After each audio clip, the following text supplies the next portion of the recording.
Buenas tardes a todo el público que se conecta desde las diferentes regiones de Latinoamérica. Les damos la bienvenida a este espacio, siendo exactamente las 6:01 hora Colombia, 8:01 hora Argentina. Gracias por conectarse con nosotros en esta tarde. Y antes de presentar a nuestro invitado del día de hoy en esta transmisión titulada La investigación marina en Colombia, retos al 2030, vamos a enviar unos saludos a todos los que se conectan el día de hoy. Un saludo muy especial a nuestros patrocinadores en Argentina, en Buenos Aires, gracias a todos los estudiantes que se conectan desde la Universidad de Buenos Aires, Argentina. En Mendoza hemos recibido también muchos mensajes. Gracias a todos los que se conectan desde Mendoza y Córdoba, Argentina, en el día de hoy. Por supuesto, aquí en Colombia, todos los estudiantes de la Universidad Jorge Tadeo Lozano, en Bogotá y también en Santa Marta, Universidad Nacional de Colombia, sedes Bogotá, Medellín, Universidad de Antioquia presente, Universidad de los Andes, un saludo muy especial, Universidad Distrital, Francisco José de Caldas, Universidad Pedagógica Nacional, por supuesto a la Universidad Libre y también a la Universidad del Sinú y a la Universidad del Sur en Barranquilla. Tenemos el gusto hoy de presentar a un invitado que es el doctor Andrés Franco Herrera.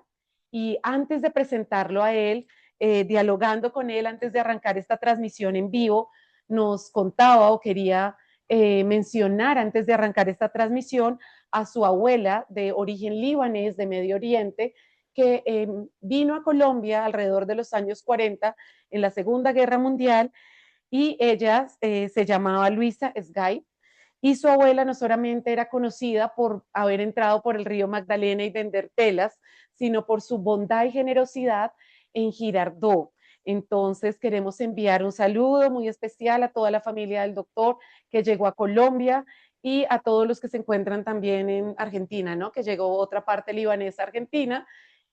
Un saludo muy especial. Gracias, doctor Andrés, por aceptar esta invitación a participar en este espacio. María, muy buenas tardes, muy honrado y muy agradecido por compartir este espacio con ustedes. Y bueno, aquí estamos para hablar de los océanos.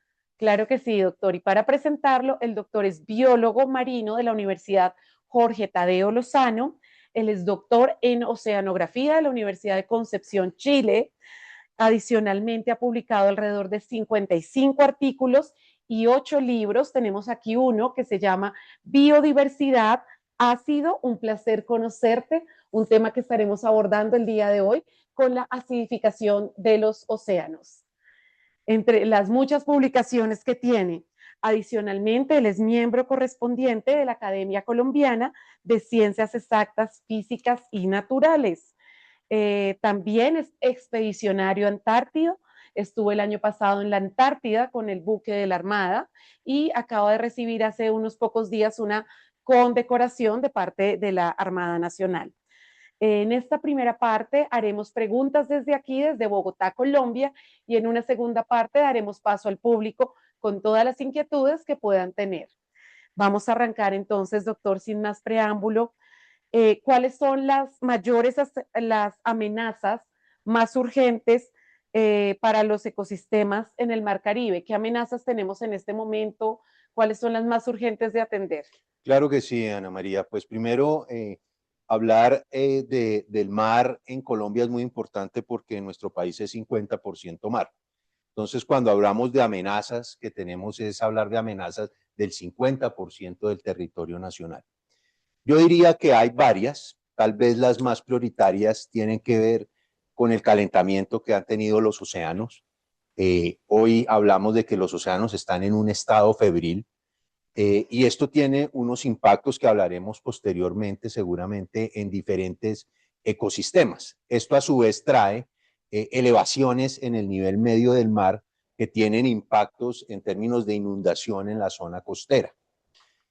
Sin embargo, también por nuestra dinámica, nuestra geografía, hay otra serie de amenazas que son muy importantes. Entre ellas hay que destacar la contaminación que desafortunadamente llega por los grandes ríos que desembocan en el Caribe, sea el Atrato en el Golfo de Urabá, sea el río Sinú o el río Magdalena, que es nuestra principal arteria fluvial. Y no debemos olvidar pues que los ríos son ese cordón umbilical que une el continente con los océanos. Entonces, todo lo que pasa en los continentes y en este caso en la parte continental colombiana afecta a las zonas costeras, no solamente en aportes de sedimentos, sino materia orgánica, bacterias, virus, que también tienen pues un efecto deletérea sobre estas comunidades. Y pues también hay que decirlo, hay ciertas actividades industriales que también pueden estar llevando contaminantes como pueden ser químicos que se utilizan, por ejemplo, en la agricultura, por mencionar un solo ejemplo, o metales pesados. Así es que hace que este sea un problema complejo y que lleve a que tengamos que unir esfuerzos. Por fortuna aquí en Colombia hay varias universidades, instituciones que trabajamos en este tema para la conservación, recuperación o rehabilitación de estos ecosistemas que son muy importantes para el planeta y para la sociedad en general. Gracias, doctor, por darnos ese contexto, sobre todo para las personas que se conectan y que no son colombianos. Doctor, entrando un poco más en materia, ¿a qué reino pertenecen los corales y cuáles son las características de este grupo? ¿Podría hablarnos un poco de corales? Bueno, pues tú hablas de uno de los ecosistemas más estratégicos que tenemos en las zonas tropicales del mundo. Los corales son del reino Animalia, de los animales, y en la organización que se utiliza, un reino tiene varios grupos muy grandes que llamamos filos. El filo donde están los corales es el filo Nidaria. Para hacerlo un poco más sencillo, los corales son parientes muy cercanos de las medusas y de las anémonas. Pero un coral está formado por pequeñas, piensen ustedes en pequeñas anémonas que se llaman pólipos, que forman unas colonias, pero tienen una particularidad muy grande. Tienen a un socio, y ese socio son unas microalgas y hacen una unión, un gana-gana, como se podría decir vulgarmente, que conocemos como simbiosis, y que ayuda tanto a que las microalgas como el pólipo crezcan conjuntamente. Las microalgas normalmente le dan nutrientes y alimentos al pólipo, que reitero es un animal, y también les da parte del color que tienen los corales. ¿Cuál es la particularidad? Dentro de los corales hay varios grupos. Entonces hay unos que son los que se llaman pétreos, parecen rocas, porque tienen un exoesqueleto de carbonato de calcio, cuyas formas que generan, los llaman por algunos corales cerebro o corales cuerno de alce, porque parecen los cuernos de un alce. Pero hay que decir que hay otros grupos de corales. Hay corales blandos que se llaman octocorales, o los abanicos de mar, que también hacen parte de este grupo. Entonces, esas son como sus características básicas coloniales, y pues muy, muy importantes para la biodiversidad marina y para los servicios que nos presta la naturaleza.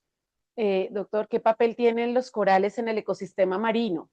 Bueno, hay muchos papeles que tienen los arrecifes coralinos, para no hablar solamente de los corales, porque en un arrecife coralino conviven muchas especies: los corales, los octocorales, las esponjas, las algas, los erizos, en fin, es un hotspot de biodiversidad muy importante.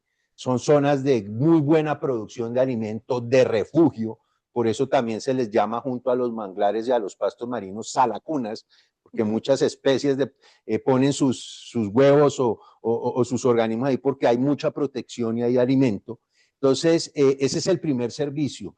Son una fuente de biodiversidad, incluso me atrevería a decir, siendo un poco fuerte, de megadiversidad que se puede encontrar en estos ecosistemas. Lo segundo, también generan una labor de protección de la costa. Ellos generan unas barreras por su estructura que permite que el oleaje no llegue tan fuerte a las costas y eviten procesos erosivos. Ese es un segundo servicio que prestan. Efectivamente, pues son zonas de pesca muy importantes, actividad que hay que hacer muy responsablemente y con mucho cuidado en estos ecosistemas, porque entre más complejos son, como somos nosotros los seres humanos, también nos volvemos más sensibles, más propensos, más débiles a estresores que se puedan presentar. En ese sentido, creo yo, es otra labor, digamos, muy importante. Como les decía, también son indicadores de la salud del mar. El estado de un arrecife coralino le permite a uno establecer si hay un buen equilibrio, hay un buen balance, hay un desbalance en los flujos de alimento que se están presentando. Así es que presentan unos roles muy principales. Yo a veces siento que ellos son como los doctores que nos permiten dar señales si estamos bien o si estamos mal en nuestros océanos y en nuestros mares. O sea, son bioindicadores, son especies que indican que algo está pasando y conectando con lo que el doctor mencionaba al comienzo, una de las amenazas que es el cambio climático. Doctor, ¿cómo afecta el cambio climático a nivel global a los corales y específicamente también en el Caribe colombiano? ¿Cómo los está afectando en este Bueno, momento? ese es uno de los grandes problemas que tenemos a nivel mundial, porque los corales tienen cierto nivel de tolerancia hasta cierta temperatura. Como hemos registrado, hay un servicio muy importante, no solamente de la NOAA de los Estados Unidos, que revisa y constantemente nos está dando imágenes satelitales de la temperatura superficial del mar. Para el Caribe hay un servicio que se llama el Coral Watch, que nos permite ver incrementos muy altos de temperatura, casi llegando a 29 o 30 grados centígrados en superficie.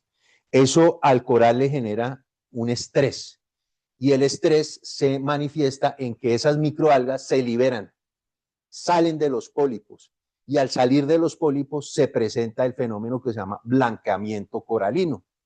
Entonces el coral empieza a perder color y empieza uno a encontrar diferentes formas, o parches blancos o bandas blandas. Y a su vez, como sucede en cualquier ser vivo, las defensas se afectan porque está estresado. Entonces son muy propensos a adquirir enfermedades debidas a bacterias, por ejemplo. Y eso es muy delicado porque lleva a un deterioro. ¿Qué sucede cuando un coral empieza a morir? Empieza a ser colonizado ese sustrato por algas. Y obviamente empieza a haber un desequilibrio en lo que llamamos la red trófica o la red alimentaria que soporta ese sistema. Entonces, es uno de los principales problemas que tenemos con los corales, además de los aportes de sedimento, porque claramente los corales crecen muy bien en aguas claras, bajas en concentraciones de nutrientes en el agua. Grandes eventos de estos se han presentado a lo largo de la historia desde que se ha monitoreado. Hoy, por ejemplo, la NOAA ha declarado que esta es el cuarto evento de blanqueamiento más grande que se ha presentado desde los años 50, y que no solamente lo vemos acá en el Caribe, antes se ve en sistemas como la Gran Barrera Arrecifal de Australia, y que obviamente tiene un impacto muy grande sobre la biodiversidad marina. Gracias por esa explicación. Entonces, hay un blanqueamiento del coral porque se separan las algas que habitan en el coral y eso hace que el coral quede susceptible a muchas enfermedades, como lo explicaba el doctor. ¿Hay algún punto de quiebre donde ya a partir del cual el coral ya no logra recuperarse? ¿Hay alguna temperatura límite? Bueno, los expertos en estudios coralinos establecen esa temperatura sobre un rango superior a los 26, 27 grados centígrados. Algunos consideran, porque en los corales sucede lo mismo que en nosotros los humanos. Hay unas especies más resistentes a estresores que otras. Entonces, para algunos esa frontera, ese techo puede estar en 29, puede estar en 30 grados. Lo cierto es que lo que estamos viendo actualmente, que son temperaturas casi llegando a 29,8 a 30 grados, están generando. O sea, ya sabemos que por ahí empieza el problema. La situación compleja es después, porque hay corales que tienen la capacidad de resiliencia, de adaptarse y de sobrevivir, pero hay otros que no. Y eso ha sido motivo de muchos estudios, que entre otras aquí en Colombia los trabajan muchas universidades, no solamente la Tadeo, la Universidad de los Andes, la Nacional, el Oceanario de Islas del Rosario, tratando de ver esa capacidad de recovery, de recuperación, de rehabilitación y de resiliencia de estos organismos. ¿Han encontrado algo en sus investigaciones respecto a esto? ¿Han encontrado alguna manera de ayudar a los corales? Pues mira, una de las investigaciones de mayor frontera que se han hecho, se han enfocado en esto. Esto es muy interesante. Nosotros, por ejemplo, tomamos yogures probióticos, que tienen probióticos, que nos ayuda tienen bacterias y demás microorganismos que nos ayudan a la digestión y asimilar malos alimentos. Resulta que los corales, ellos tienen una mucosa que los protege y esa mucosa tiene una alta carga bacteriana. Nosotros, con un estudiante del doctorado de Ciencias del Mar, que es un doctorado interinstitucional que reúne a 9 instituciones de Colombia, de universidades públicas, privadas y demás, él investigó cuál era esa carga bacteriana en una especie de coral para que estaba en muy buen estado, para ver si esas bacterias, ese probiótico, si se pudiera llamar así, se podría aplicar en esa misma especie de coral que estuviera enferma, para ayudarle a recuperar. Y tuvimos resultados promisorios. Realmente seguimos trabajando en esto. Esto es un trabajo muy complejo porque requiere ensayos de laboratorio, requiere pura genómica para identificar todas las bacterias y demás. Y de hecho eso ha sido un esfuerzo en que instituciones como Penn State University en Estados Unidos ha sido fundamental en ayudarnos en este proceso, en esta tesis doctoral.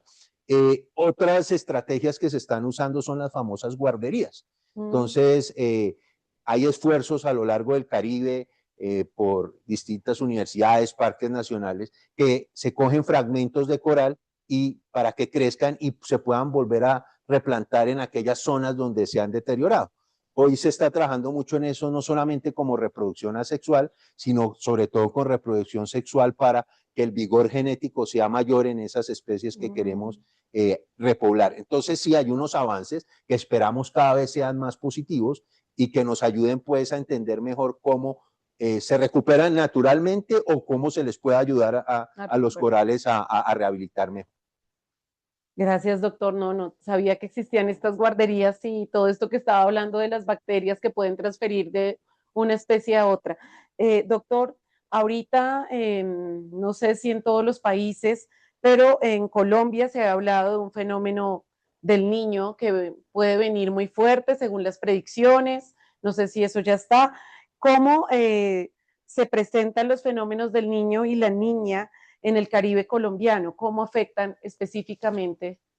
Sí, efectivamente, Ana María, hoy estamos a puertas de un niño. Las simulaciones que hace la NOAA, que es, digamos, la entidad oficial que integra todo el monitoreo que se hace en el Pacífico y en el Atlántico tropical, advierten que hay una probabilidad alta de un evento niño, y creo yo personalmente que próximamente va a ser declarado. Y pues su intensidad, al parecer, como lo muestran los modelos de predicción, pues va a ser un niño fuerte. Aquí siempre el asunto ha sido, porque a veces el niño y la niña no es tanto si sea fuerte o no tan fuerte, es importante, sino la duración. Hay niños a veces muy fuertes, pero que duran muy poco tiempo y tienen unos efectos, pero a veces han sido más graves en la historia, como por ejemplo cuando hubo un apagón acá en Colombia para en los años 80, que son niños que no son muy fuertes, pero son muy largos en el tiempo. Entonces ahí el impacto es mucho mayor.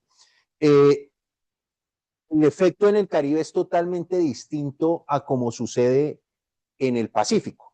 En el Pacífico suramericano, cuando hay un niño, hay muchas lluvias. Entonces uno ve las inundaciones en Perú, en Ecuador y demás. Y en Colombia, en el interior del país, empieza a haber sequía, y en el Caribe colombiano hay una sequía muy fuerte. ¿Por qué se da eso? La, los periodos climáticos que tiene Colombia se deben a una franja de nubes grandísima que se llama la zona de convergencia intertropical. Esa masa de nubes, cuando hay un niño, se queda abajo, en el sur, hacia los 5 grados sur, 0 grados sur. Entonces no llegan esas nubes al Caribe y no hay lluvia. Entonces, en el Pacífico suramericano hay lluvias, pero en el Caribe hay una sequía muy fuerte.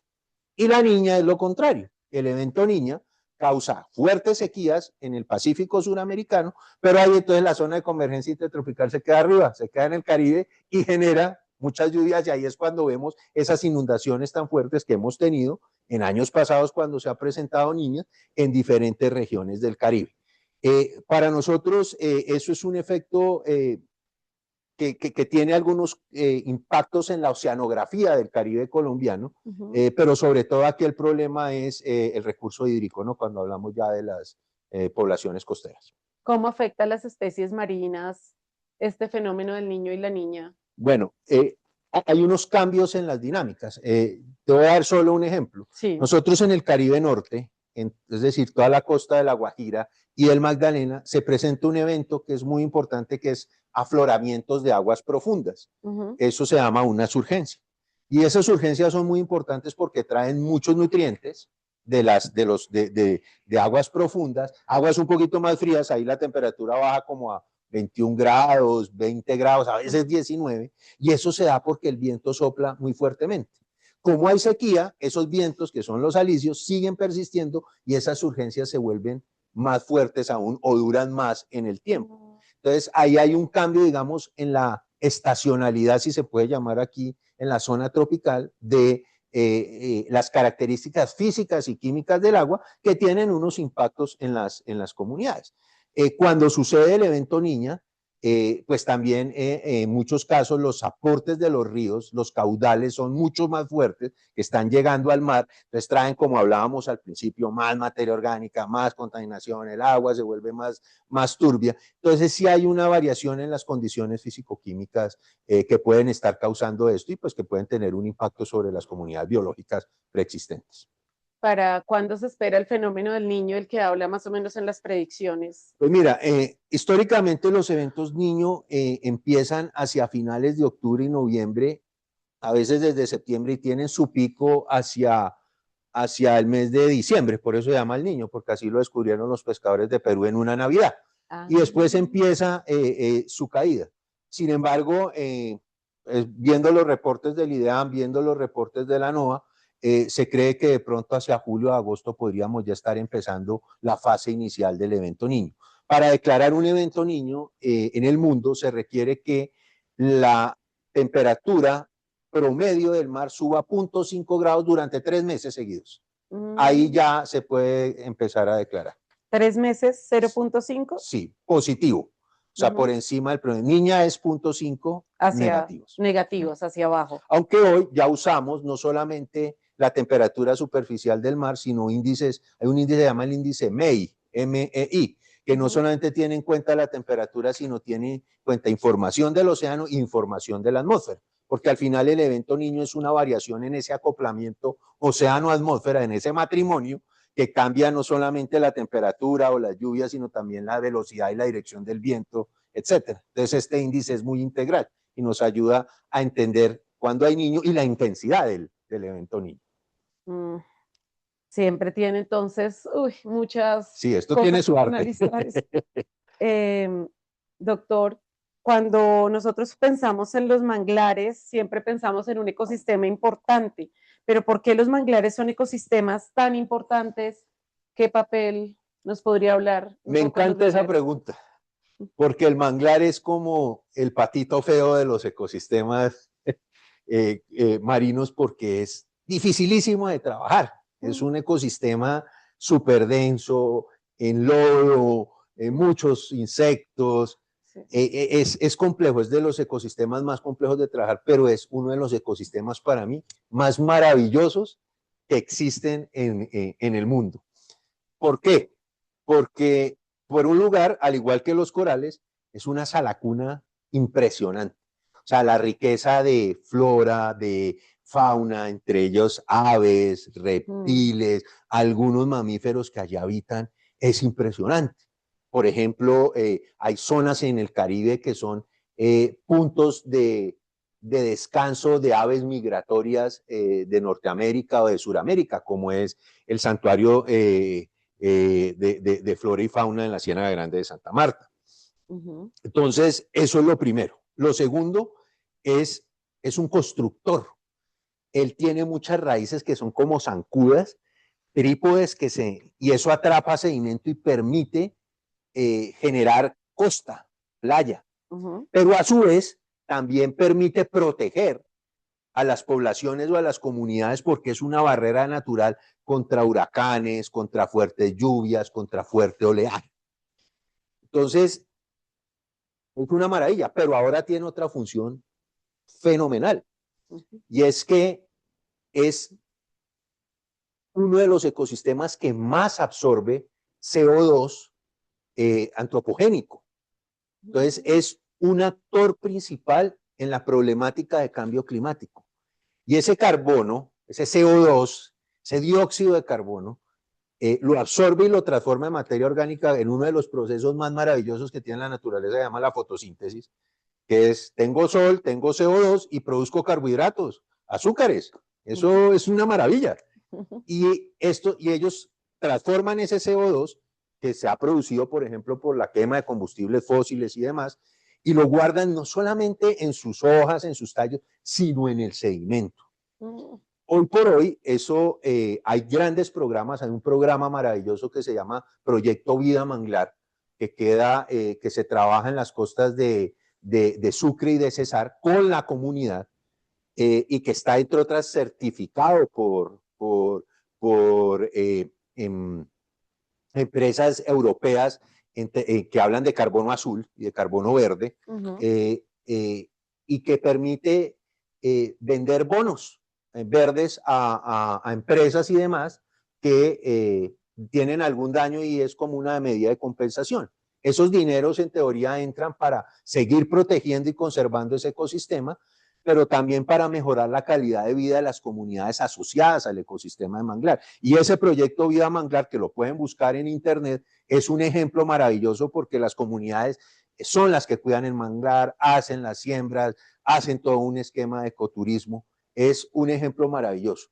Muchas veces a nosotros nos dicen, es que el pulmón del planeta es el Amazonas. No, realmente el pulmón del planeta son los océanos. Ahí se produce la mayoría del oxígeno que respiramos en el planeta. El Amazonas es tremendamente importante, no lo voy a negar, pero el océano con el fitoplancton, que son las microalgas que más captan y producen oxígeno, junto con el manglar y los pastos marinos, son maravillosos.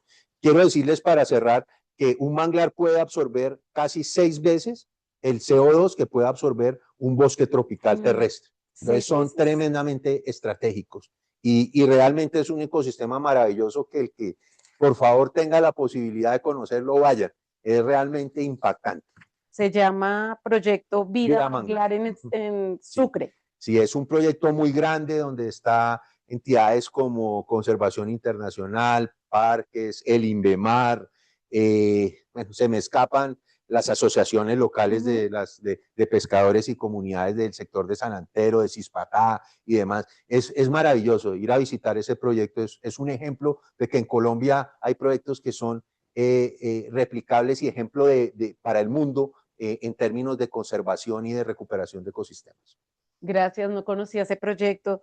Y hablando de manglares, bueno, hay casos como la Ciénaga Grande de Santa Marta, que el doctor mencionaba, que reflejan, no sé, la recuperación real, o aún hay problemas estructurales. Doctor, ¿podría explicarnos un poco qué ocurrió cuando se construyó la carretera entre Santa Marta y Barranquilla? ¿Qué pasó ahí? Bueno, yo quiero contarte, antes de responderte eso, sí, que uno de los sitios que yo normalmente llevaba a mis estudiantes a la práctica de botánica era la Ciénaga, porque la Ciénaga es un ecosistema maravilloso, es la laguna costera más grande que tenemos en Colombia y una de las más grandes en Sudamérica. Son, creo, y me disculpan si me estoy un poquito descachado, pero son casi 450 kilómetros cuadrados de espejo de agua. La Ciénaga, para conocimiento de todos, se fue, en términos geológicos, una antigua desembocadura del río Magdalena. Todos los ríos, por la rotación de la Tierra, tienden a derivar hacia la izquierda, por decirlo, es decir, hacia el oeste. Entonces, aquí estaba el río Magdalena, y cuando el río empieza a derivar a su actual desembocadura en Bocas de Ceniza, cuando los ríos hacen eso, empiezan a dejar una isla, que se llama una isla de flecha porque es así larga y delgada, que empieza a separar el mar y a crear la Ciénaga Grande de Santa Marta. pero esas islas normalmente generan canales que permiten que el agua que llega a la ciénaga por ríos de la Sierra Nevada de Santa Marta, como el río Sevilla, el Aracataca, el Fundación, interactúen con aguas del Mar Caribe que entran. Cuando se construye esta carretera, se rompe ese equilibrio hídrico que había de entradas y salidas. También hay que recordar que por el costado occidental de la Ciénaga Grande de Santa Marta viene el río Magdalena. Y él se conecta a la ciénaga por diferentes canales, unos naturales, otros que se han construido. Y ese balance hídrico se pierde. ¿Qué genera eso? Que los suelos empiecen a hipersalinizar. Y genera que hay muchos manglares que están adaptados a altas salinidades, pero otros no, empiezan a morir. Y se da una de las mortandades más grandes que se han presentado en el ecosistema de manglar en Colombia.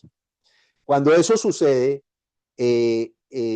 empiezan una serie de esfuerzos que yo recuerdo, uno podría decir que empezaron en los años 70, pero empiezan a ser más fuertes en los años 80 y 90 del siglo pasado, esfuerzos con cooperación internacional alemana, también aquí de Colombia, y se empieza a diagnosticar y a ver cómo se puede recuperar el manglar.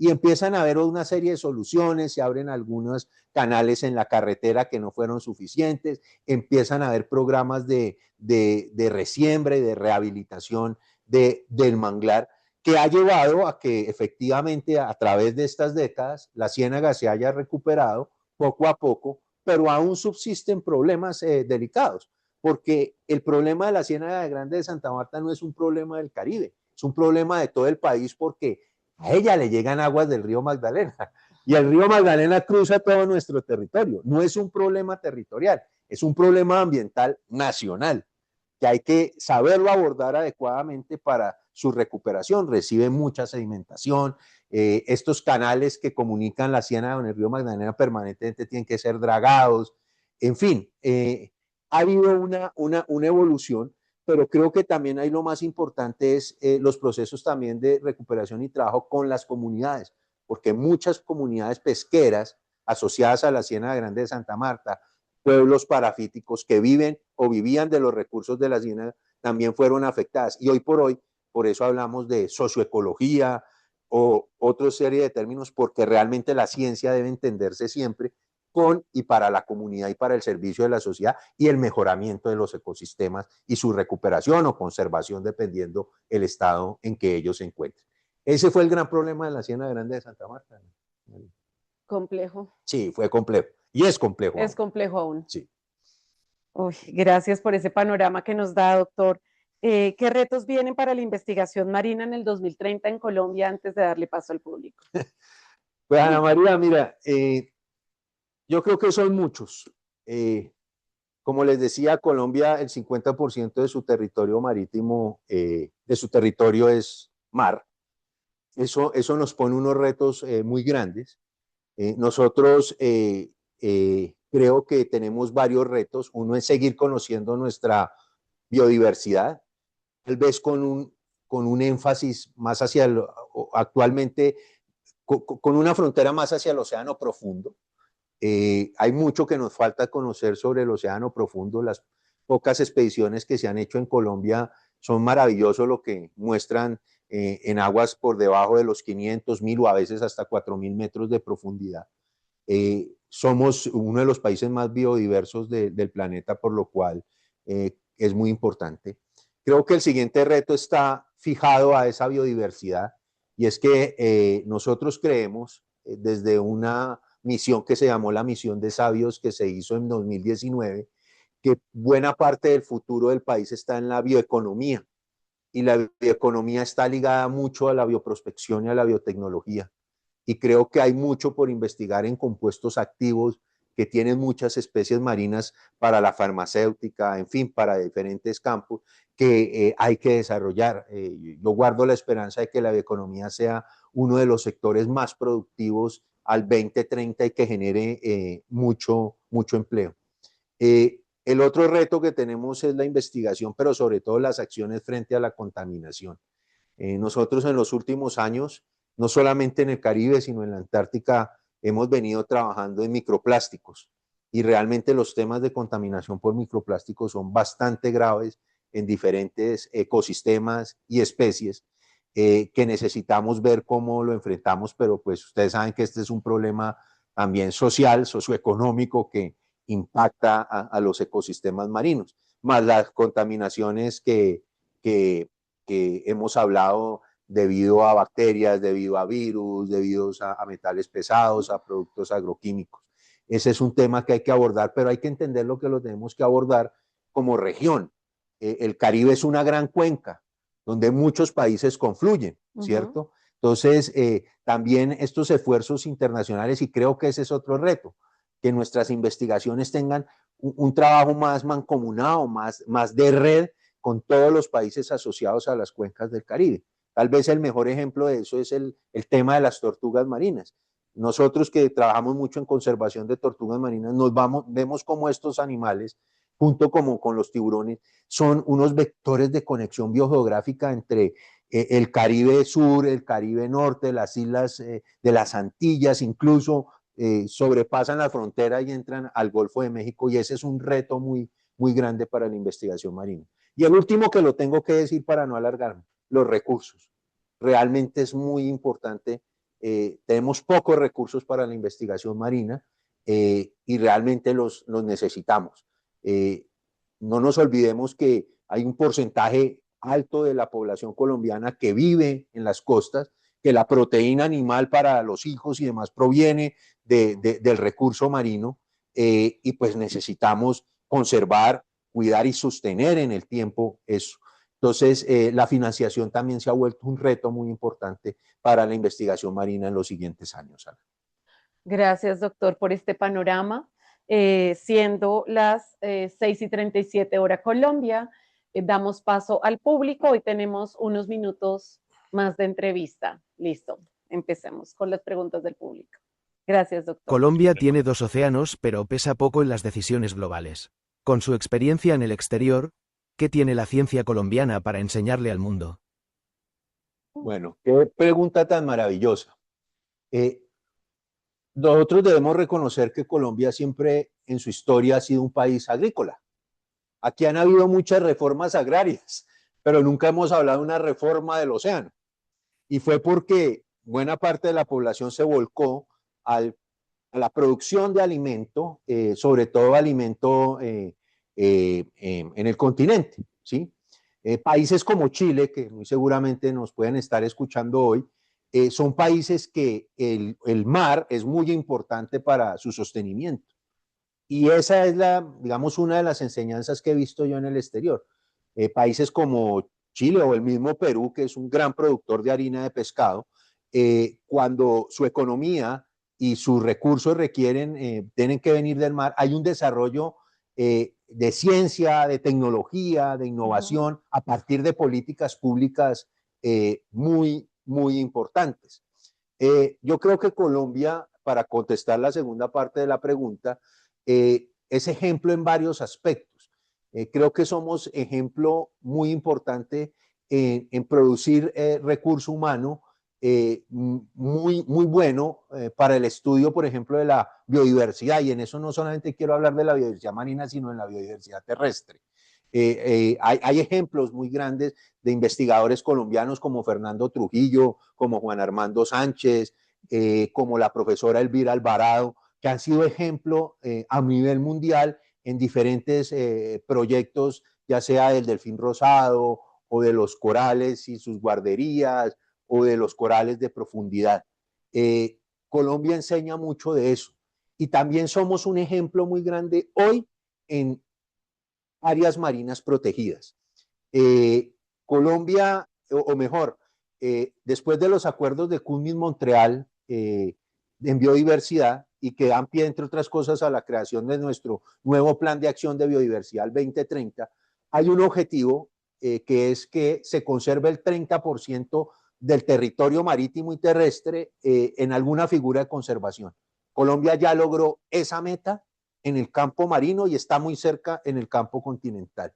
Pero lo importante no es solamente declararla, sino conservarla, hacer esfuerzos de investigación. Y creo que hoy en Colombia, gracias a recursos del exterior, pero también de la empresa privada, se está entendiendo eso y ha permitido conocer. Creo que esos son dos ejemplos, podrían haber otros más muy relevantes de lo que la ciencia marina colombiana le ha entregado al mundo y le entrega actualmente a la sociedad en general. Gracias, doctor, por esa respuesta. Damos paso a otra pregunta del público. Casi toda nuestra investigación se concentra en el Caribe. ¿Estamos ignorando la complejidad del Pacífico profundo por una cuestión de logística o por falta de visión estratégica nacional? Maravilloso, muy importante. Colombia es Caribe, Colombia es Pacífico. Ha habido dos situaciones que han llevado a que de pronto la investigación sea un poco más avanzada en el Caribe. Y es que en el Caribe se ha formado un hub de instituciones en investigación marina muy importante. Entonces tenemos la Universidad de Cartagena, tenemos la Universidad Jorge Tadeo Lozano, tenemos la Universidad del Magdalena, la Universidad de La Guajira, está el Instituto de Investigaciones Marinas y Costeras, INVEMAR, y en el Pacífico realmente, además de la Universidad del Chocó, la que más hace investigación en el Pacífico es la Universidad del Valle. Entonces, digamos que primero hay un desbalance de instituciones que llevan a eso, pero sí quiero decir que hoy por hoy las investigaciones en el Pacífico han aumentado significativamente. Y no solamente del Pacífico superficial, sino del Pacífico profundo. Yo les decía hace poco, en la pregunta anterior, que se había declarado unas áreas marinas protegidas para llegar a ese 30%. Una de ellas es una zona que se llama Colinas y Lomas del Pacífico, que queda en el Pacífico Norte colombiano.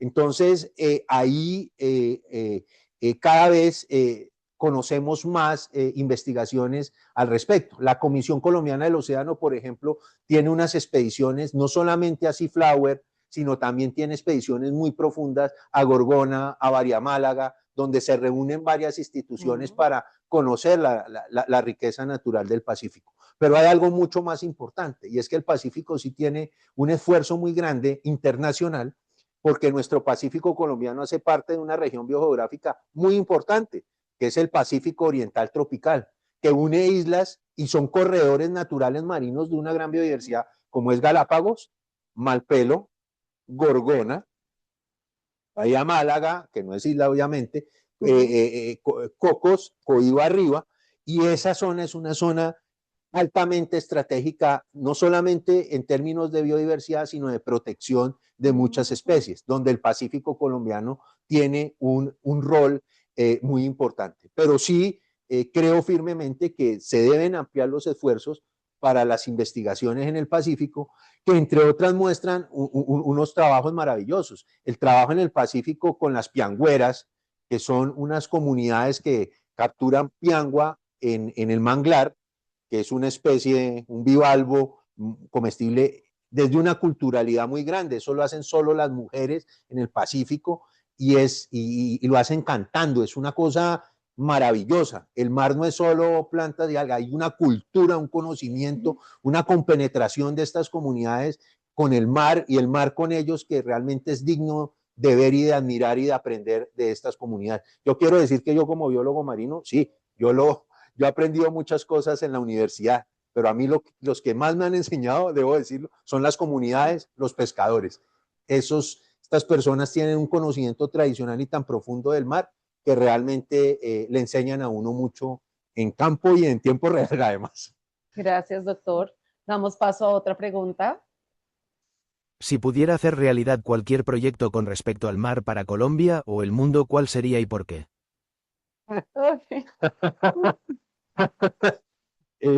Bueno, eso es como cuando uno era niño y llegaba al árbol de Navidad y quisiera abrir muchos regalos. Pero yo hoy, después ya de casi 40 años de estar trabajando en las ciencias marinas, yo sí quisiera poder tener recursos para dos proyectos que me parecen muy importantes, sobre todo, como les digo, una investigación con, por y para las comunidades.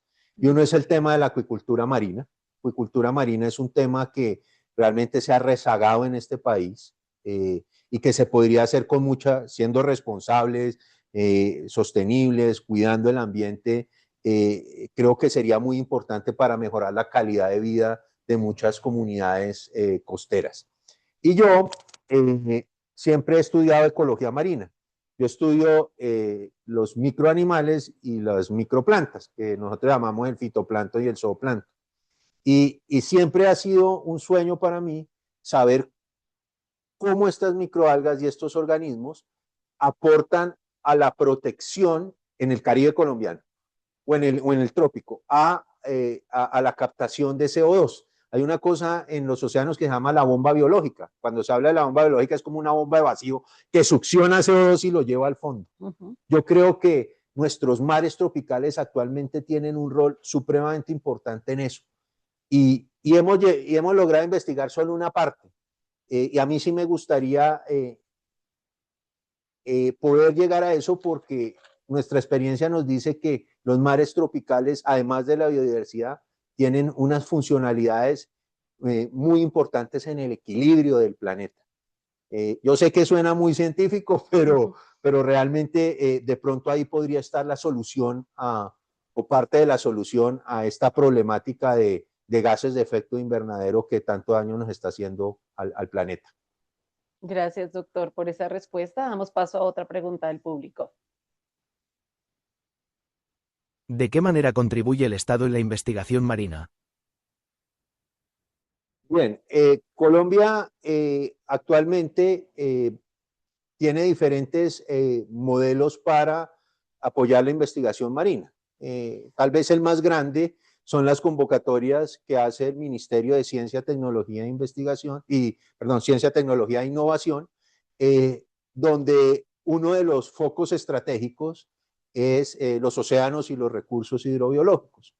Yo quiero decir que después del año 2019, la misión de Sabios definió unos focos estratégicos de investigación para una sociedad del conocimiento, y uno de ellos ha sido los océanos, y desde ese tiempo ha habido recursos por convocatoria abierta para que se participe, para que las universidades, los institutos de investigación, principalmente con dineros del Sistema General de Regalías, se haga investigación en el campo marino, como también en el campo terrestre. Ahí creo que hay una de las principales fuentes. Quisiéramos que los recursos fueran mayores, más importantes. Reitero, estamos en un país 50% mar y realmente el aporte que hace el Estado en términos del porcentaje del PIB a la ciencia y la tecnología de investigación, innovación, es todavía muy bajo. Es muy bajo con respecto a otros países, incluso de la OCDE, y debemos ir creciendo en esos recursos para hacer ciencia, para innovar y demás. Hay otras fuentes que vienen del Estado, hay recursos en el exterior, proyectos JEF, por ejemplo, Europa u otros más, que si bien son dineros de otras fuentes, pues realmente asociaciones en que el Estado participa con su apoyo con los ministerios, con la Cancillería y demás, son importantes para atraer recursos para la investigación marina. Y obviamente están los recursos operativos. Yo sí quiero destacar hoy el papel, por ejemplo, que hace Parques Nacionales Naturales, sus guardaparques, para mí son héroes que trabajan en las zonas costeras como también continentales, en unas condiciones a veces fuertes, mucho sol, mucho calor, pero con un espíritu de conservación, de cuidado, y ellos también dentro de su labor hacen investigación. Tratan de apoyar investigaciones que hacemos las universidades. Por ejemplo, las guarderías de coral. Las guarderías de coral es un trabajo que se hace junto con parques nacionales naturales. Y obviamente también hay que decirlo, las labores de apoyo que hacen las corporaciones autónomas regionales de los diferentes departamentos que también apoyan. Y sin duda alguna la Armada. La Armada no solamente cuenta con buques de investigación, muy importantes donde hacemos diferentes cruceros a regiones estratégicas del país con una capacidad instalada muy grande, no solamente en plataformas, sino en laboratorios como son sus centros de investigaciones oceanográficas y hidrográficas, y que trascienden fronteras, porque con ellos es que vamos en buques hechos en Colombia como el ARC Simón Bolívar a la Antártica a hacer investigación. Y pues esos son dineros de todos los colombianos que invertimos para conocer más nuestros mares y enamorarnos más para cuidarlos, amarlos, conservarlos y protegerlos. Doctor, una pregunta, ¿cuántos colombianos fueron el año pasado a la Antártida en esa expedición? Normalmente las expediciones a la Antártica, los buques van con 100 personas, pero de esas 100 personas, más o menos la mitad, un poquito más, es la tripulación que opera el buque, y normalmente vamos van entre 40 a 45 científicos. Además, no solamente, no crean que es solo investigaciones marinas, allí también van ingenieros, psicólogos, médicos, que les interesa, por ejemplo, cómo es la respuesta del ser humano a condiciones extremas. Son equipos interdisciplinarios muy buenos porque realmente uno hace ciencia interdisciplinaria como se debe hacer la ciencia en el mundo, pero también se hace ciencia de familia porque realmente ahí se generan unos lazos muy importantes que perduran con el tiempo. Y muchas personas que me conocen saben que todavía somos grandes amigos de las expediciones antárticas. ¿Cuántos días duran en llegar a la Antártida? ¿Cómo es ese proceso? ¿Es muy duro el viaje? Para mí es maravilloso. Yo le digo a mi señora siempre que por mí yo viviría en un buque. A ella no le gusta mucho la idea. A mí sí me encanta. Pero mencionar a la esposa del doctor, claro. Es una periodista muy importante, periodista del diario El Tiempo durante muchos años, columnista de la parte económica, y pues que lo apoya en todas estas expediciones. ¿Cuántos días duraron? ¿Cómo no se marean en esos barcos? ¿Cómo es? Bueno, uno se marea, pero normalmente una expedición sale de Cartagena, ¿Sí? Normalmente salimos hacia principios de diciembre, se cruza el Canal de Panamá y se recorre todo el Pacífico tropical y el Pacífico sur. Muchas veces nuestras investigaciones no solamente toman datos de la Antártica, sino aprovechamos esa travesía para tomar muestras a lo largo de ese gradiente latitudinal, porque hay unas muestras maravillosas, sobre todo en la corriente de Humboldt, que es una de las corrientes más ricas que hay a nivel mundial. Y más o menos se llega al sur de Chile, normalmente fondeamos en Punta Arenas alrededor de un mes, con algunas paradas técnicas, tal vez en Valparaíso a veces o en Perú. La Armada ahí reabastece el buque y se zarpa hacia la Antártica. El paso Drake es un paso que se hace, son 1000 kilómetros, pero se hace en 2 días máximo, dependiendo de la condición del mar, y el buque está normalmente entre 21 o 25 días. 1000 kilómetros es... Solo el paso Drake. O sea, digamos Bogotá, Santa Marta, 1000 kilómetros. Eso es 1000 kilómetros. 2 días, pero ese paso son olas de qué tamaño. No, pues ese es uno de los 2 puntos más fuertes de paso en el mar. Otro queda en el Mar del Norte. Uno puede ahí tener ráfagas desde 70, 80 o 100 kilómetros. Puede tener horas de 4 a 6 metros de altura. El barco pues casi siempre va escorado porque la brisa, el viento es muy constante. Ahí nos mareamos todos, algunos más como yo que otros, pero pues bueno, es la parte de la aventura. El buque normalmente está a unos 20, 23 días. No es porque no tengan tanta autonomía, sino que por diferentes protocolos, como el protocolo de Madrid, que está enfocado a la sostenibilidad de la Antártica y a la conservación, uno no puede allá botar ningún tipo de basura y demás. Entonces el buque tiene que traer todos sus desechos y más o menos eso nos da esa autonomía. Ahí se hacen todas las investigaciones y regresamos a Punta Arenas, donde se fondea nuevamente y pues es otro mes más o menos de regreso, a veces un poquito más porque hay entradas protocolarias que hace la Armada a diferentes países, o sea que más o menos redondeando eso es 3 meses y medio. Algunos investigadores sí nos quedamos en Punta Arenas y ahí sí ya tomamos avión de regreso a Colombia. Así lo hice yo, digamos, la primera vez que fui al continente. Pero ese paso Drake es obligado de ida, de vuelta y es durísimo. Claro. Hay un dicho en el mundo antártico que establece que el Drake lo bautiza uno a la entrada o a la salida. Una vez cuando va para la Antártica está calmado y lo pasa, pero eso pon la firma que de regreso Sí. lo coge uno fuerte, o viceversa. Pero bueno, nuestros buques son tan buenos y tan bien construidos que han pasado y toleran muy bien el cruce del Paso Drake. Ay, gracias, doctor. Damos paso a otra pregunta del público. Si los modelos climáticos de las potencias ya nos dicen con precisión cómo nos va a afectar la Antártica, ¿por qué gastar recursos propios en ir a medir lo mismo? Bueno, yo pienso un poquito diferente a esta pregunta, porque para mí la Antártica es la biblioteca natural de los océanos. Ahí está la historia del planeta, que nos da los insumos precisamente para tener un set de datos que permita que los modelos predictivos sean más precisos. Hoy no hay ningún modelo predictivo 100% fiable, todos tienen un grado de incertidumbre. Entonces, por ejemplo, las predicciones de CO2 en la atmósfera, pues han venido de esos cilindros grandes que se sacan en zonas de la Antártica y que han guardado cuando se congela el agua, siempre quedan unos espacios y ahí queda la atmósfera de ese momento, y ahí es que se ha podido ir recabando la historia del planeta, no solamente desde el punto de vista atmosférico, sino también del océano, como también en los sedimentos de profundidad. Y la Antártica es, de cierta manera, y así lo llamamos en el programa antártico colombiano, el corazón del planeta. ¿Por qué razón? Porque todas las corrientes que están en el Pacífico, en el Índico o en el Atlántico llegan a la Antártica y salen de la Antártica, superficiales y profundas. Hablo de las macrocorrientes.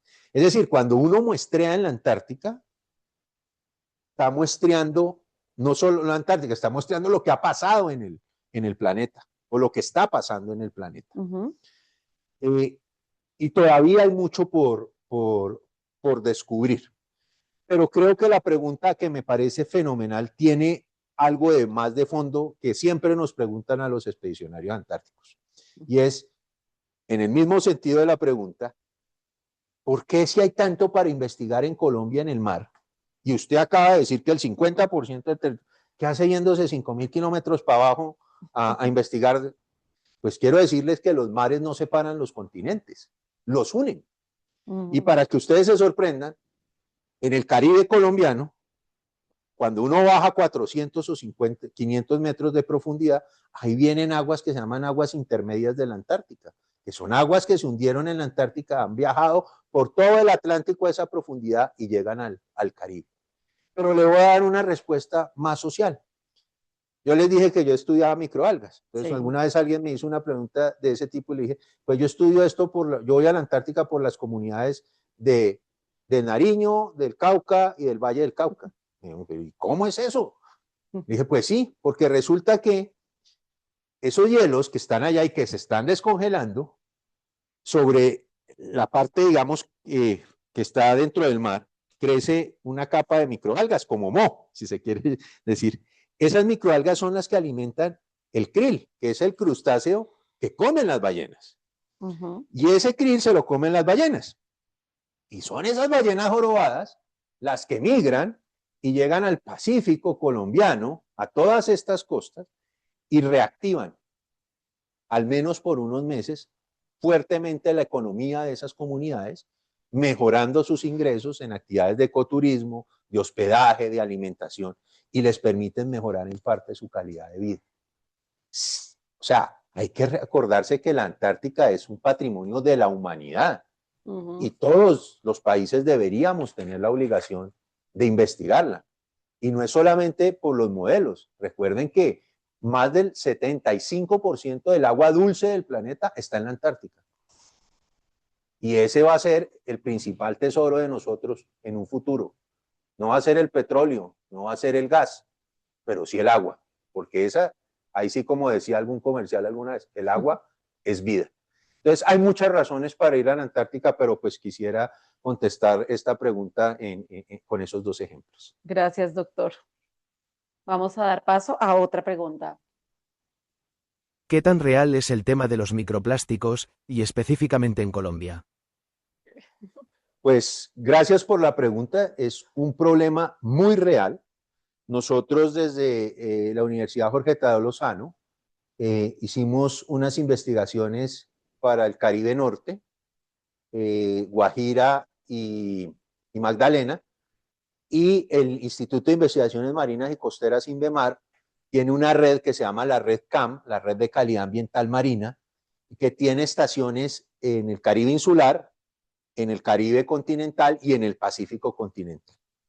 Y en todas las estaciones hay microplásticos, en diferentes formas, pellets, filamentos, foamies, etcétera, y de diferentes biopolímeros, no solamente PEPs, sino otros más. Entonces, está claro que nuestras costas tienen un contenido de microplásticos. Ahora, hay mucho, hay poco. Cuando comparamos con otras regiones del mundo, hay zonas, sobre todo las que están muy cerca a las desembocaduras de grandes ríos, que tienen unas concentraciones más altas a las que se han reportado en otras regiones del mundo.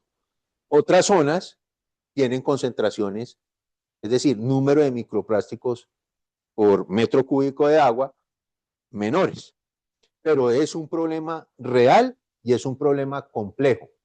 ¿Por qué es un problema complejo? Porque no solamente es que el microplástico llegue, sino que él entra en la red alimenticia. Entonces, acabamos de terminar con un estudiante de la Tadeo una investigación precisamente de la Antártica, porque detectamos microplástico en el tracto digestivo del krill. Incluso encontramos casi 50 micropartículas por individuo. Imagínense una ballena, cuando se come esa cantidad de krill, cuánto plástico llega. Y eso se llama un proceso, primero en el animal, de bioacumulación, y después de biomagnificación, cuando ese animal es comido por otro. También se han encontrado en unos crustáceos muy pequeños, base de la red trófica, que se llaman los copépodos. Nosotros también hemos encontrado microplásticos en tractos digestivos de especies de importancia comercial, róbalo, algo, sardinas. Entonces, realmente es bien complejo el problema, difícil de abordar desde el punto de vista social, porque aquí todavía esto es un tema de educación ambiental, pero pues también la industria del plástico es una industria muy importante a nivel mundial todavía. Y no se olviden que recuerden que en los océanos, allá en mar abierto, hay unas zonas de acumulación de plásticos que se dan por unos sistemas de corrientes circulares que se llaman las famosas islas de plástico, donde la acumulación de basura es impresionante. Pero es un hecho real que estamos teniendo microplásticos en nuestras aguas y que debemos generar estrategias integrales muy importantes para que ese problema reduzca y que requiere mucha investigación actualmente. Por eso decía que ese era uno de los retos para la investigación a 2030. Gracias, doctor. Damos paso a otra pregunta. ¿Cómo es esa experiencia ser oceanógrafo estando en Bogotá?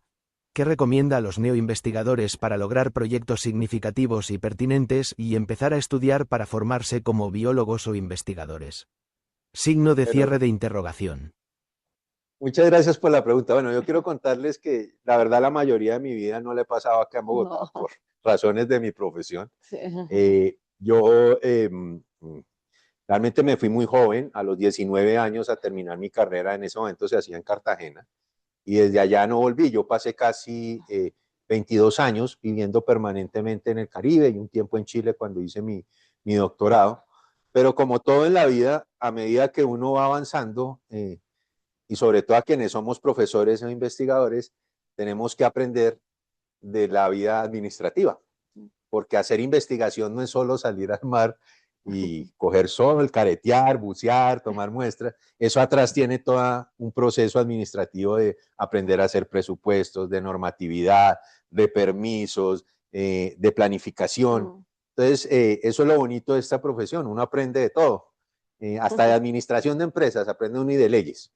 Y eso llevó a que en cierto momento tuviera que regresar a Bogotá pero yo permanentemente, yo casi del mes, una semana estoy en Santa Marta, en la sede de la universidad en que trabajo, porque allá tengo mis investigadores, tengo mis investigaciones, tengo a todo el equipo, a mis colegas profesores con que hacemos investigación. Entonces, yo permanentemente estoy allá. De hecho, el martes salgo nuevamente para Santa Marta, pero también hay una cosa que es cierta, ¿no? Colombia es un país que todavía está muy centralizado y Bogotá es una plaza muy importante para hacer, así como sucede en cualquier campo de la ciencia, redes, contactos con los ministerios, con las ONGs, con las empresas, que son al final las que apalancan y nos ayudan a hacer las investigaciones que hacemos en el Caribe. Entonces, necesariamente uno se tiene que estar moviendo entre el interior del país para la operatividad y en el exterior, y en la costa. Además, pues mi pasión de toda la vida ha sido ser profesor, eso es lo que soy yo, soy profesor, yo me enorgullezco de decirlo, y pues yo dicto todavía clases, no solamente aquí en Bogotá, sino también en Santa Marta, en pregrado y posgrado. ¿Qué materias? Bueno, yo he dictado muchas materias en mi vida, ecología marina, técnicas de muestreo en plancton, estadística, oceanografía, obviamente, como hacían la pregunta. Actualmente dicto formulación de proyectos de investigación marino-costeros. Dicto una cosa que es muy importante ahora para los chicos que se llama visualización de datos y análisis de datos. Ya no es solo tener los números, sino saberlos presentar en gráficas bien, que le llegue a toda la comunidad. Eso ha sido una experiencia maravillosa. Y bueno, y también dicto en el posgrado con un colega de la Universidad del Valle, en el doctorado de Ciencias del Mar, que se llama La Giraldo, que estudia el Pacífico, alguien que me preguntó de una manera muy profunda, con un equipo muy grande que hay en la Universidad del Valle, investigadores como Jaime Cantera, Edgardo Londoño, Fernando Zapata, por mencionar solo algunos. Dictamos un módulo de oceanografía biológica en el doctorado. Entonces, el mundo de la docencia, yo siempre he dicho que un buen docente tiene que ser buen investigador, pero un buen investigador también tiene que ser docente. Se complementan muy bien, porque no hay cosa mejor que enseñar con la experiencia de la investigación. Gracias, doctor. Damos paso a la última pregunta. Sí, alcanzamos una más. ¿El agua de Santa Marta realmente está tan contaminada? Bueno, yo quiero decirles que Colombia tiene una política de datos abiertos y cualquier ciudadano colombiano puede revisar la información, por ejemplo, que tiene la Red de Calidad Ambiental Marina del INVEMAR. Ellos tienen sus geovisores donde tienen toda la información disponible de datos físico-químicos, de datos microbiológicos, de datos biológicos y demás. Y ahí, por ejemplo, cualquier persona, cualquier ciudadano o ciudadana puede revisar la información. Sí, no lo va a negar, así como sucede en Santa Marta, y no creo que sea para particularizar Santa Marta. También tenemos problemas en Riohacha, tenemos problemas en Barranquilla, tenemos problemas en Cartagena. Hay unos focos de contaminación que ya hemos hablado el día de hoy y que hay que manejar y tratar. Vuelvo a decirles, el problema no es un problema local o departamental, es un problema nacional. Hoy, por ejemplo, para que muchos lo conozcan, cuando uno ve el caudal del río Magdalena, el río Magdalena, cuando sale al mar, incluso hay estudios de imagen satelital que muestran su impacto casi hacia el sur de Jamaica, hasta allá puede llegar la pluma. Y pues esa pluma, dependiendo el periodo climático, se extiende hacia Barranquilla, puede llegar hasta zonas de Bolívar, se extiende hacia el Magdalena y puede llegar hasta zonas de Riohacha. Entonces, el problema de contaminación que se presenta en las zonas costeras de muchas regiones del mundo es un problema que tiene que tener un contexto nacional. Como todas las zonas, hay zonas que pueden tener mayor contaminación, otras no. Y Santa Marta y el Magdalena sí tienen una particularidad, y es que es una de las pocas regiones que tiene muchos parques nacionales o áreas protegidas que procuran mantener esa biodiversidad y esa protección frente a estas situaciones particulares que se puedan presentar. Doctor Andrés, muchísimas gracias por haber sacado este espacio, porque ya vuelve a Santa Marta. Quisiéramos terminar esta transmisión en vivo y en directo, dando las gracias a todos los que se conectaron en la noche del día de hoy. Y terminamos con un mensaje final que el doctor quiera mandar a todo el público que se conectó, algo que les quiera decir respecto al tema tratado el día de hoy o un mensaje que quiera dejar. Bueno, pues en primer lugar, agradecer a ustedes por esta invitación, a todas las personas que muy generosamente han tomado este tiempo para escucharnos. Y yo quiero simplemente dejar un mensaje pronto de lo que ya he dicho. Hoy vivimos en un planeta que para mí es un planeta azul. Vivimos en un país que es un país verde y azul. Por lo cual es muy importante y creemos que es deber, para mí, deber de todos los colombianos, aprender a conservar, a usar responsablemente y sosteniblemente nuestros ecosistemas terrestres y marinos. Hay una frase que dice que el mar comienza en las montañas, eso es muy cierto. Todo está interconectado. Lo que hagamos en el continente afectará a los mares y lo que hagamos en los mares afectará al continente. Colombia es un país y nosotros los colombianos somos privilegiados en vivir en un país tan megadiverso, no solamente en flora y fauna, en culturas, en paisajes, en gastronomía, en muchas cosas. Entonces, por favor, que el amor y el cuidado del mar empiece en nuestras casas, empiece con nuestras familias, empiece en la interacción en nuestros hogares, porque yo soy un convencido que si esas bases están muy bien, lo que se pueda sumar en el colegio y en las universidades o en la experiencia de cada uno servirá para mantener un país tan hermoso, tan megadiverso y tan maravilloso como es Colombia. Ese es el mensaje y gracias nuevamente por esta invitación, Ana María. No, pues gracias por este mensaje, doctor. Siendo las 7:12 hora Colombia, 9:12 hora Argentina, damos por finalizada esta transmisión. Gracias y chao. Hasta luego.